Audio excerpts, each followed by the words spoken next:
Alexa or Siri sets your alarm using a data center the size of a warehouse. So what changed that suddenly requires them to build AI data centers hundreds of times bigger? Let's talk about that.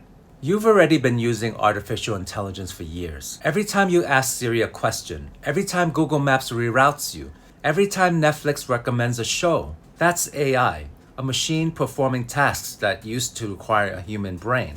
And all of it runs on infrastructure that has existed for decades. Nobody seized farmland to build it.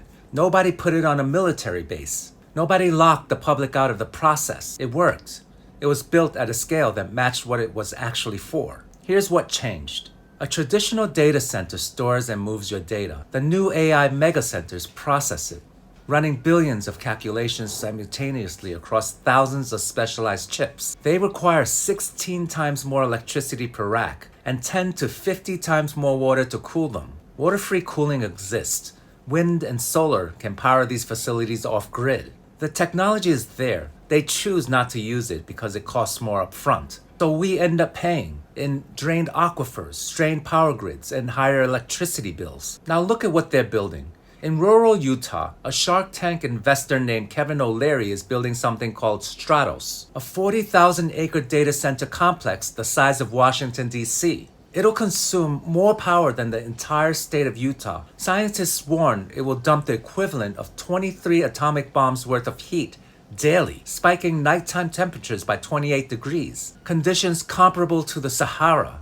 O'Leary got the energy tax cut from 6% to 0.5% and an 80% property tax rebate. Taxpayers are subsidizing it, and O'Leary himself said the facility will serve national defense clients, the U.S. government. Over 1,000 residents showed up to be heard. Commissioners refused to let them speak.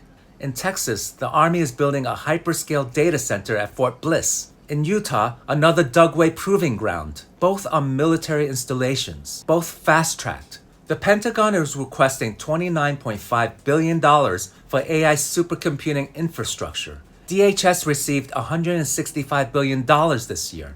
ICE got $86 billion. They're confiscating private land and using courts to subvert the will of the people to build this infrastructure. And the public is being locked out of every decision. The scale of what they're building only makes sense for something categorically different. What are they actually building? Episode 4 will answer that question, and you're not going to like the answer. Follow so you don't miss it.